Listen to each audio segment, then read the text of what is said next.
दरियापाली ग्राम panchayat बड़भूई grammar Upendra नायक रेंगालबेड़ा ठारे bike दुर्घटन गुरुतर आहत होइछन्ति। तेबे तांको गुरुतर अवस्था गोविंदपुर मेडिकल रे स्थानीय लोके उद्धार करी भर्ती करिछन्ति।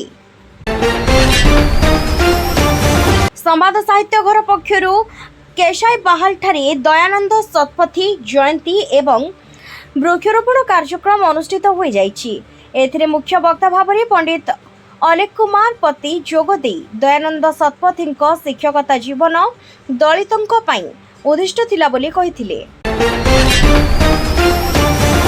जमनकीरा ब्लॉक खैरडीही मुंडापड़ा रास्तार अवस्था शोचनीय थिबारु ग्रामवासी एने अभियोग आनिछन्ति। रास्ताटी संपूर्ण भाବରେ कादुओ पचपच होई रहिथिबा बेले प्रशासन एने कोनोसी पदक्षेप नेउ नाहंती। तेणु एने ग्रामवासी जिला प्रशासन को दृष्टि आकर्षण करिछन्ति। नाकटी देउल रेंज टिकलीपड़ा ग्राम जंगल रे विद्युत आघात एक माई हाथीर मृत्यु घटी। मृत हाथीर बयस 7 वर्ष थिबा बेले घटनास्थल में रेढ़ाखोल डीएफओ और भुवनेश्वर एक टीम आसी तदंत आरंभ करिसेंति।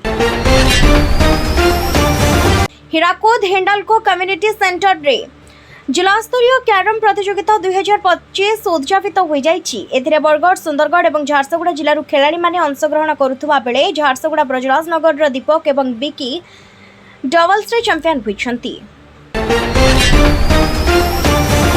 14 तारिख पर संबलपुर जिला को येलो वार्निंग जारी करिछि भुवनेश्वर आंचलिक पाणीपाग विभाग। घड़घड़ी वज्रपात सहित पवन बेग 30 ରୁ 40 किलोमीटर रहिबा नै पाणीपाग विभाग लोकों को सचेतन करिछि।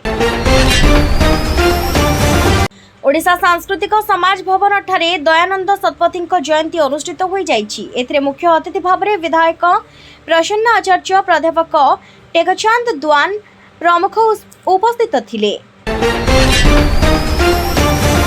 श्रावण मासर प्रथम सोमवार दिन कुलुतकानी कल्पेश्वर बाबा मंदिर रे भक्त मानकर भिड़ देखा मिली।